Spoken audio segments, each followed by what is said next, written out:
Humanity's greatest flaw is also its greatest strength.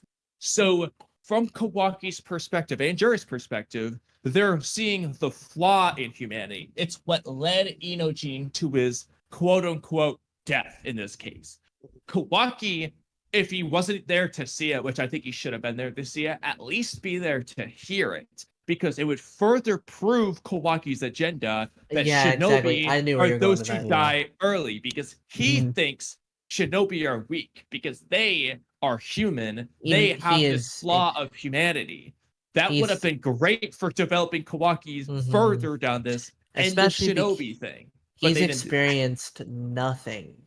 Exactly. No Shinobi life. Exactly. Kawaki doesn't have a point. Anytime a Shinobi goes out to combat, like they say, they always find a way.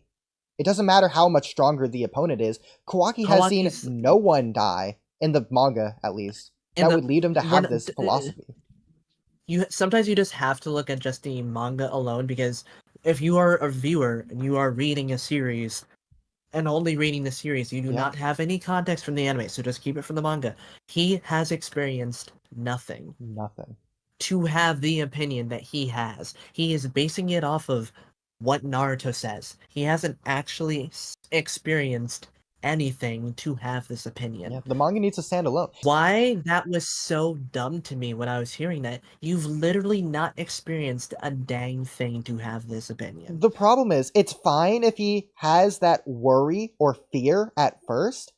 That idea has been proven wrong consistently, time and time again. He's seen Naruto overcome the impossible. Everyone overcome the impossible. Now, even someone as irrelevant as Inojin is overcoming the impossible and enduring as a shinobi and somehow finding a way to survive. Kawaki doesn't have a point. They took that away from him. He's now just an insane man with insane ramblings that don't actually make sense. Instead of like being intriguing, they're more like eye roll inducing, because it's like you just sound stupid. Exactly. Like, what do you even know? Because I want him to have a point to some degree. I want it to have an interesting conversation to where you can argue either side. I can't argue Kawaki's side because he's been presented as only wrong. Okay, even if you can't argue for Kawaki having the point, at least have him have a real reason for having the opinion that he has. But since he's never experienced anything, it doesn't make sense.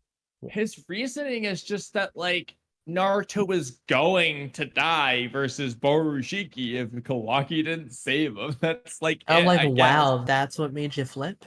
That alone?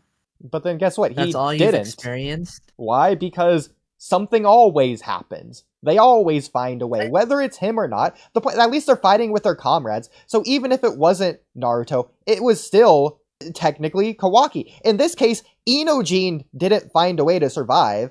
Inojin's friends found a way to allow him to survive. Either way, Inojin is surviving. It doesn't matter. The end result is still the same. Ninja aren't just those who die. Those who run into battle recklessly and get themselves killed. No, they don't do that. They always survive. Mostly in this era, they usually consistently survive. But they Kawaki can always doesn't know the past era of Shinobi. Nobody explained its history to him. Which is why it doesn't work. Nor does the Two Blue Vortex audience. Because this is a new series. Okay? Even if you read Boruto alone, you have the Owl arc, I guess. That's the thing. Mujino's death is practically the same thing as Inojin's death, but Inojin's death does that, but everything wrong. It's crazy. Yeah. It's crazy to compare those two. And Kawaki wasn't even there. It's worse because he actually has appeared more throughout the manga. He just has never had, like, a story. He's not a character in the manga. Yeah. He is just a design. He is a person who he talks. He's a character, but he has, like, no character.